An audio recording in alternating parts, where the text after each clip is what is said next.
Hi everyone, so we are doing a tutorial on how to use Zoom. So first click on your browser. I have chosen Google Chrome and then type in Zoom, ZOOM.us. So I typed in Zoom and this is where you could create your account. You could either create a free account here or you could join a meeting, host a meeting, or sign in. So I do have a sign in, so I will sign in and I will show you how to use Google Zoom. It's very useful and it's also very easy to use. So if you do have an account, all you have to do is type in your information. Remember to use a password that is safe and something that you will always remember. If you forget your password, you could always click on forgot and it will send you a link to change your password to the email that you submitted. So I will sign in, and as you can see, I have some of my personal information here, and all you have to do is go to meetings.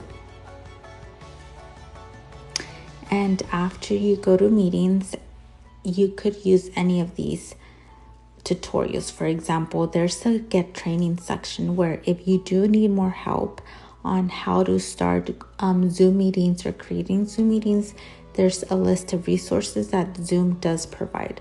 For example, we have a section for getting started with Zoom, Zoom meetings for education students and educators, webinars, administrators, government. So for example, you could click here and get the template and register for an English recorded 45-minute virtual learning and teaching classroom. Or you could also go to previously recorded training sections, and they have various languages. So if you would like to look for the English version, this is where you would click. You can find them here. Or if you need the Spanish ones, you could also see the recordings here. So we will click on an English recording. This is a 60-minute training or a 30-minute training, and they have various different trainings. So let's click on one of the trainings, and this is what you will see. All right, so that's one of the trainings, and then it gives you a transcript of everything that is said during this tutorial. So I'm not interested in that at this moment, but I did want to show everyone that there is a training section. And if you need to go back to the training section, all you do is click on here, and then you will see the list of scenarios that you could be involved in. For example, you could have a live training webinar, or if you decide not to do that, you could also click on one of these options or go back to the training section. I will go back to our getting started section, and this will show you a lot of resources that Zoom does provide. In the meantime, we will go back to the main center, and let's say I'm using my desktop and I would like to create a Zoom phone call or create a call, or if I would like to join a meeting, what I could do is I could click here and I could either copy the meeting ID that was provided to me. When someone sends you a Zoom meeting, you either get a meeting ID or a personal link. And if you would have to have that personal link, then you would just copy and paste it here. You would join. I don't have a valid ID now, but I will show you how to schedule a meeting. So let's say I'm scheduling a meeting. I will call it tutorial meeting. Tutorial. Then I would enter some description here, and obviously this is optional. So I would then create a time for my meeting. I will obviously want it on the 19th. So then I have a meeting, and then I create a code for my meeting. And this is the link that you need to provide to others to create your Zoom meeting, or this is the link others will provide you so that you could join their meeting. So then you could copy this invitation, and this is how that invitation looks like. And like I said, if you remember at the beginning, it was asking us for a meeting ID number. This would be the meeting ID number. And if it does request for a password, this is where you would find your passcode. Or you could also copy and paste this link and then click on it or place it under the meeting ID section, and that should take you to the meeting.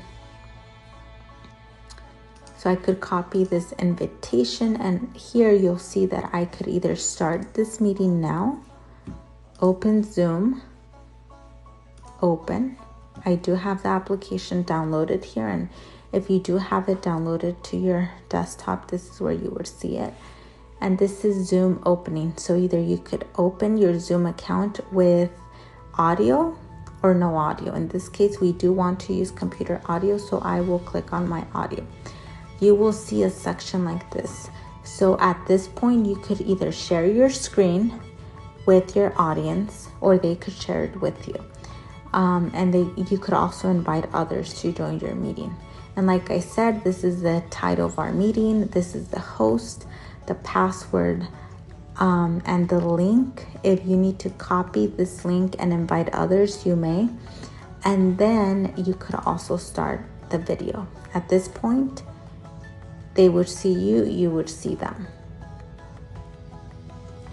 I will stop my video at this point and I will show you a few things. So you could either share your screen, and in this section, it will show you the sections that you could share with others. So for example, I could share my desktop, or I could share the launch meeting section, and you're able to see what your audience is able to see. So if you would like to share that, you could always share screen, and you could share this, let's say, and up here you'll see that it's sharing your screen. It even tells you are screen sharing. At this point, you could continue to do whatever you were doing in your meeting. You could mute yourself, or you could start the video, which at that point it would completely end your screen sharing, or it could continue. It depends what is it that you want to do. This will tell you the participants in your Zoom meeting. If you need to invite anyone, this is where you would do it. Or if others are coming in and they're requesting permission to join your meeting, this is where that would show. And you would obviously give them access by clicking next to their name. And let's say I need to exit this out, that's what I would do. I could also go to pause share, which means that my screen is blank at that moment and my audience is not able to see what I'm doing. You could also go to the three dots and see more listings. For example, you'll see that you're able to record your meeting. Before you record anything, please ask everyone in your meeting if you have their permission to record. If you do, then this is where you would click record, and this just gives you additional information. And you could also end your meeting here if that's what you choose, or you could stop the share, which I just did, and at this point they wouldn't see your video. Let's say you need to end this meeting, then at this point you could either end it from here, and you could end the meeting for all, or you could leave the meeting. If you leave the meeting, that means that the other members of your meeting will be able to share that meeting, but you will not be part of that meeting. However, if you decide to end the meeting for all, then you end the meeting for all, and this is where it would take you. So that's our Zoom tutorial. If you have any questions, please feel free to send us a message on Facebook, and thank you for your time.